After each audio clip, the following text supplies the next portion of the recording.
Hello and welcome to Media MD, where each fortnight we prescribe each other a piece of media that we have somehow missed. I'm Reuben Morehouse. And I'm Elliot Diebold. And this fortnight, did I say week or fortnight? It's fortnightly. If I say, you know what? Fuck it, it's fortnightly. We can, I'll edit that out. So yeah, this fortnight I'm coming to you with a TV show. It's a TV show called Over the Garden Wall. Mm-hmm. Do you want to get it out of the way? Yeah. So the reason Reuben knows about this show and is able to recommend it to me is because I, in fact, showed it to him. Mm-hmm. I think there was just a GIF posted on Reddit. It was a video clip. It was a YouTube clip. Okay, yep, of something. So a funny line from the show. The horse saying he likes to steal. That's right. And then I sent that to you, and was like, "This show looks funny." Mm-hmm. Then I got caught up in Orange Is the New Black, and now you're coming to me recommending the show that I showed you. Now, I just want to say one thing about that, which I think justifies my actions, and that is a time-honored phrase, you snooze, you lose. So I was in America when you recommended me this show, and I was staying with my girlfriend, and you sent me the link, and we watched it together, and straight away we were just like, all right, let's watch this show. And so over the next 2 days, we just binge-watched the entire show. It's not a long show, and then I messaged you saying, should we do this for a podcast? And you had not seen it. So I told you not to watch it. And yeah, you snooze, you lose is the moral of the story, Elliot. Over the Garden Wall. It's a short show. I think it's 8, maybe 10 episodes that are, I think, 20 minutes each. Okay. So it's a very short and self-contained story. It's almost more of a mini-series. Yeah, a mini-series is how I describe it. And look, I'm very wary of recommending you too many kids shows on this podcast, but this one is definitely aimed at younger audiences, but it's something that everyone can really get something out of because I think the one word I would use to recommend to describe this show is stylish. It just kind of oozes this style. It's very fairy tale, very Brothers Grimm kind of story. Not as dark as they would get. It kind of has elements of darkness in it, but it's definitely just kind of a whimsical journey with a serious undertone to it, for sure. Mm-hmm. So I describe it as a very good show. It definitely, each episode kind of is their own self-contained little part of this fable. But each part definitely contributes to the overarching story, which is this. And I don't think I'll spoil it for you when I say it's about two brothers, an older brother and a younger brother, who get lost in the woods and have to find their way out of the woods. And that's it. And the whole journey is just them trying to find their way out of the woods. They kind of get pretty sidetracked along the way. Of course. I think is obvious to say. And it's definitely a show which has a pedigree behind it. So the show was created by Patrick McHale. Do you know that name? No. He worked on Adventure Time for a long time. Okay. Early Adventure Time, I think. And then he left to do this, I think. So this show is maybe 1 or 2 years old. I'm not exactly sure. But, it definitely has that kind of Adventure Time feel to it where, I describe it as Adventure Time-esque, where the characters are going through these situations that are pretty lighthearted. Maybe there's some dark undertones, but the characters don't really notice them. Yeah, they're just treating them as these face value lighthearted adventures. Yeah, exactly. Yeah. But that really comes out to, especially the older audience members, a lot. And so it's animated, and it has voice actors including Elijah Wood, who you will know from Wilfred. Lord of the Rings. Yes, that as well. I prefer Wilfred, where he's interacting with a guy in a dog suit who everyone else thinks is a dog, which is a great show. Have you seen? I have seen Wilfred. Can't get that to you on another episode of the podcast. I've seen the Australian one. I haven't seen. I think they did like a US. Yeah, so it originally was an Australian show, and then Elijah Wood was in the US remake. Yeah. Anyway, that's Elijah Wood. There's also John Cleese from Monty Python, who is in. He basically does a number of guest roles. He voices a surprising number of female characters. Okay. And then there is Christopher Lloyd, who is Doc Brown from Back to the Future. He's one of the main characters in the show. And there is also Tim Curry well does guest voices. So there's a lot of people who are in... Weird. Yeah, it's a lot of weird voice acting pedigree. Yeah. And it comes together to make it where this show is very stylish and it is very well made at its core. It's just a really well made and well put together show. And you can tell from like the opening sequence which kind of looks like the front cover of a fairy tale all the way to the end. It's just well made the whole way through. Okay. Yeah, so it's pretty good. One thing I will have to warn you about, though, is the ending of the story. Okay. So they, spoiler alert, they find their way out of the woods. Ruined, it's ruined. No, they find their way out of the woods, but there is this whole overarching story which has been going on through the entire thing about this mysterious, shadowy figure called the Beast, who is, evil, incarnate, etc. And that kind of resolves kind of in an unsatisfying way, which is a bit unfortunate. Maybe we can talk about the ending after you've watched it, because there are some things that I'd like to say about it, but okay. Yeah, just enjoy the ride and enjoy where it goes. It resolves, maybe not super satisfying, but in a pretty satisfying way. And you do kind of get a bit of where are they now with the characters. Yeah. So they kind of build this, at its core it's about these two brothers, but they kind of build up their ramshackle group as they go along. Sure. Who stay in the woods, and then you kind of get this where are they now at the end, which kind of resolves the character stories in an interesting way. Okay. So, one more thing I want to touch on, which may be a recurring theme amongst our podcast, is the title of the show, Over the Garden Wall. It kind of is also a nonsensical title. This kind of seems to be a running theme for things that we've talked about. I guess in the sense that it takes place in a heavily wooded area, that kind of makes sense, but there's no walls, not really, no gardens, I don't know. It's probably like an expression or something. See, I've heard down the garden path, Yeah. which might apply to this story, but I don't know. Anyway, putting that aside, any final questions you have about any suggestions? Well, so I guess you talk about how they're two brothers and all that. Two brothers. Are they human? And then a meteor hits. They're human, yeah. So It's very much a fairy tale set in a fantastical world. One of the other main characters who you meet very early on is a talking bird. Okay. And there's a talking horse in it as well. But is it special that it's a talking horse? It is special, yeah. Okay. Most animals do not talk. It's cool. set in our world, but there's just this kind of magical woodland area where anything is possible. So it's like Brothers Grimm. Yeah, it's very much like that, where it's but the Disney basically style. go into it thinking this obeys the rules of our world. Whoa, what the fuck? A bird can talk, and the characters are very much like, what, you can talk? Okay, cool. Yeah. Anyway, I'll give you 2 weeks to get through it. This one should be pretty easy to get through. Okay. Yeah. So here we go. We'll do it. All right.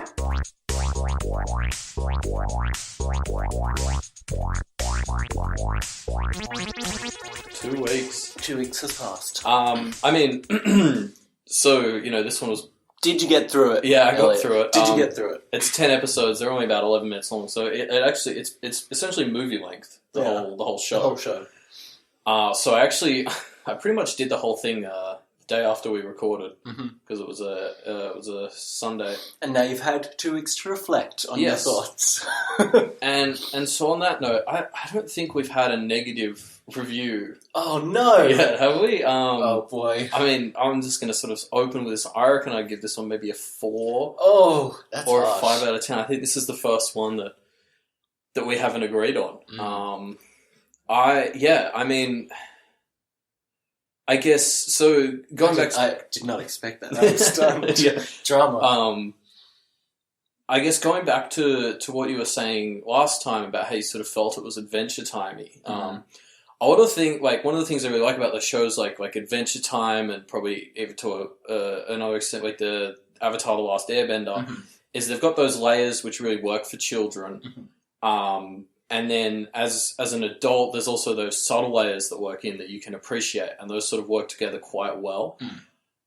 When I was watching Over the Garden Wall, I really got the impression that it was trying to do that, but I felt that neither came across. I felt like the parts that were meant to be for adults, I wasn't enjoying, and I also felt like that they were interfering with the childish aspects of the show. So I got the impression that even if I had like a young kid next to me, they wouldn't have been enjoying it as well. Okay, so now that you're through it, now that we're into the spoilery part of the episode, we can talk about more specifically the overarching plot. Which I want to touch on. There is John. what's his name? Doc Brown's character. Like the woodsman. Yeah, and he is like this woodcutter, basically. Yeah. He's like the woodcutter from Little Red Riding Hood, essentially. Yeah. And he is kind of in this conflict with the villain, the Beast, who is this kind of shadow figure. And basically, what comes out throughout the episodes is that the Beast has kind of tricked him into chopping down the woods to keep his lantern lit, which is protecting the soul of his daughter, I think. Yeah. But it's not just trees; it's trees that are formed from like lost adventurers that kind of twist into trees. And then he chops. So it's basically tricking people into dying and then killing them and getting their oil. It's very complicated, but. Yeah, it all really comes to shape right at the end there. Yeah, the final 1 or 2 episodes. And then there is a great moment. I got a good laugh out of the bit where he essentially makes the Shadow Beast makes that offer to the older brother. Yeah, and he's sort of like, you can keep this lantern, and I'll put your little brother's soul in it, and then you can spend eternity with him. You just have to chop down all the trees. Yeah, and you know the brother's just sort of like that. That's stupid. A terrible idea. He's like, that's really stupid, and just like so that's throws it over. And that was the hilarious moment. The resolution of the ending. It's kind of like they build up to this conflict at the end, and then the conflict is just the woodsman and the beast are in their own little conflict, and Elijah's Wood is just like, I don't want any part of this. We're just going to do our own thing. See you later. Which is a very weird resolution, but I kind of liked. Anyway, now that we've got that out of the way, talk more about. Yeah, well, I guess I assumed. So we talked a bit about the title, where the Over the Garden Wall could have come from. So I actually kept my eye out for that, and so in the last 2 episodes, you start to get the brothers, before they were in the woods, because the show starts with them just as they're realizing they're lost, basically. And you know there was a wall in the cemetery that they were in that they climbed over, and it was sort of after they fell out. So I guess that's the wall, unless the wall's a metaphor. That I think that's the wall. All right. Because it's after they go over that wall and they almost get hit by a train that they end up in the water, where you eventually find out that the whole thing was some sort of dreamy, maybe not a dream because they shared it, but you know, one of those like Narnia-esque, very Narnia-esque in Wonderland type of journeys. But I didn't mind sort of the wrap up of the Shadow Beast. Like I feel like we got some sort of explanation, even if it didn't culminate. It wasn't a full explanation, but it was enough. Yeah, I thought it was enough, and you got that sort of happy ending for everyone. Well, sort of. The characters kind of all, because there is this kind of weird budding romance between a talking bird and the older brother in a weird way, and then at the end they kind of go in their own ways. So it doesn't resolve in a way that you would expect it to. It kind of resolves in the way that makes the most sense, where everyone just kind of, it's building up and then nothing really happens. Everything goes back to normal. Yeah. Which was sort of what they were trying to do, like for the whole show, like with Beatrice as well. She was trying to get turned back into human. So, I mean, I thought the whole point of their journeys is everyone sort of did want to get back to the way things were. And then they got there. Like, normally in these sorts of stories, though, eventually people realise that things weren't perfect the way they were, and they go with new things. That didn't really happen. That never really happened, yeah. Even though you could kind of feel like it was edging towards that, it never really got there. Yeah. But no, the animation style, I also felt like that was kind of mishmashed. Oh, really? So the background pictures were all very like classy, and so like you were talking about, like it's very much, it looks like it's just lifted from a Brothers Grimm Grimm book. Like they're all it's a very nice art style, but it kind of contrasts with the things that are in the foreground, which are the characters. And even like objects, like the things that are in the foreground tend to be drawn in a very like just a classic cartoon style, like a lot like Gravity Falls. Yeah. And I actually found that was kind of a mismatch. I wasn't like, I sort of felt like they should have kept it, because it started to make it really obvious what was in the background and what was in the foreground and stuff like that. So you felt like the style of the show didn't quite land for you? I mean, that was just sort of that vibe I was getting from the whole show. Like I talked about the adult-child relationship thing as well. The whole show just felt to me like it was trying to be everything, and to me it came out not really doing anything well. Any of the marks. Trying to do too much. So, like I just was quite whelmed. Yeah. Well, that's interesting. I don't think we've ever had a conflicting opinion. I mean, I can see where you're coming from for sure, but I felt like, I guess the reason I liked it is because of its style. I feel like you're saying the substance didn't land and the style didn't land. Just didn't land at all. I don't know. That's a bit of a weird... I mean, I guess the thing with something like this is I ended up like marathoning the whole series in one sit down. So it's possible something like that. You know, like when you watch something in one go, depending on like your mood or like just how things are that morning, that can affect your viewing. You're in a very fairy tale mood. I don't know. Well, see, I thought like I don't think that was the case here, but it could be. But I don't know. I just trying to assign some kind of explanation for why I liked it, and you didn't. I don't know. Yeah, I got through it, and I was just I just didn't really think that there was more like, and because it only took that morning after we recorded, I watched it on Hulu, and Hulu then immediately recommended me Gravity Falls, which I hadn't seen, and so I watched like 5 episodes of that just after, and I thought that was basically a much better job of what this was. Interesting. So maybe I should have brought Gravity Falls to you. Yeah, instead. I actually, because that is a very good show. It is, well. and I thought it was trying to do very similar things, and I think it did a much better job. I guess that's true. Gravity Falls towards the end of its run gets way more serious and way more focused on a central story. Okay. Whereas towards the start, it's kind of like, now we're investigating this, now we're investigating that. And I can see where that would be very similar to Early On. Well, but it kind of more... As I said, I've only gotten a couple in, but so we shouldn't talk about it too much. Yes, but, okay. No spoilers. But the ending of Gravity Falls is, I think, some of the best TV. I've heard good things about that. The end of season 2 is like insane. It's like a body horror, crazy, like... But anyway, I guess back to the show that we're talking about this time. Just based on the five first episodes of Gravity Falls, I really felt like the two shows were trying to do quite similar things, and I felt like Gravity Falls was doing a much better job. Yeah. So one of the things I did quite like the character of Beatrice. Like she Who's definitely the talking bird. Yeah, so she really added the good humor into the show. Like especially she had that kind of, she was often that deadpan where she was always that character sort of going, does anyone else realize how fucking weird this all is?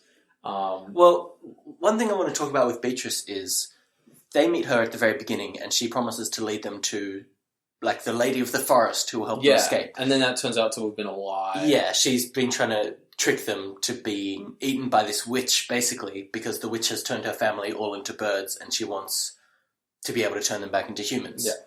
Yeah. And she ends up sort of wussing out because she likes the kids. Because she grows to like the kids over this time. And kind of develops a romance with Elijah Wood's character in a very weird way. I didn't pick up on that. You didn't feel that? No. That's I mean, weird. I just saw it as sort of a friendship because they were often arguing and fighting, and then they'd sort of come together. But I didn't pick up any sort of romantic aspect to that. Maybe that was just me. I felt like it could have gone over my head. Could have gone over your head's garden wall. And with that, let's wrap it up. Is there anything else that you want to...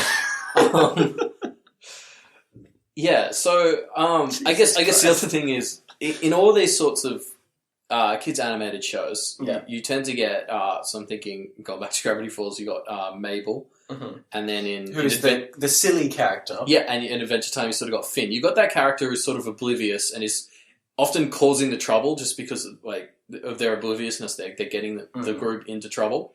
And so Wirt, the younger brother wearing the teapot, who's only like 4 or 5 years old. Yeah, he fulfills that role in this. And for some reason, I found him much less likable than I normally find. Did his character grate on you? Yeah, he really did. Like, because that's the thing. He was so oblivious and pointless. Like, that it just, like, all he was doing was causing trouble, whereas, like, normally your oblivious characters, like, they tend to step up and do something. And he wasn't doing that as much. I just sort of found him quite annoying. In shows like this that kind of toe the line between kids' entertainment, or family entertainment, and more darker themes, there always has to be...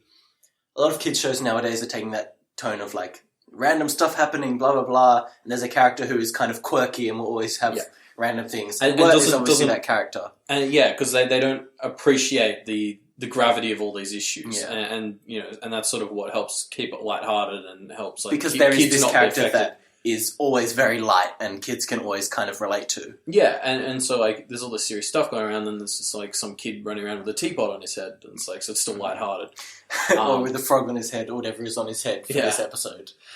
That was one of my favorite recurring jokes was that the frog had a different episode every name. Sorry, a different name every episode. And the other thing with the frog is he's with them the whole way. Oh, and then And then you at find the out end, you find out he can talk the entire time, and he just hasn't been talking, which I liked. Yeah, I mean, like the show had some good moments, but yeah, like overall, It just felt like it was too much of a mismatch. It felt a bit flat for me. Yeah. All right, anything else you want to say about it? No, I think that's pretty much everything. All right, so next time I have to remember, don't recommend things that are stylish and fun. What rating did you give it again? Fair. I'd give this a 4.5. Oh, that's harsh. Yeah, that's harsh. Yeah. Well, what rating would I give? I guess I'd probably give it... If I had to give it a very quick review that's sort of pointed to this, I would not recommend this to a friend. Ouch. I'd probably give it... I keep giving everything a 7, but I guess I'd probably give it a 7.5. Yeah. All right. Differing opinions. Yeah. That's because That's we're what we reasonable do here. adults. We're allowed to have different opinions, even though yours is obviously wrong. Mm-hmm. Well, the problem is now... See, if you owned Rotten Tomatoes, I'd try to get you shut down. It's very poignant. It will take this episode back to when some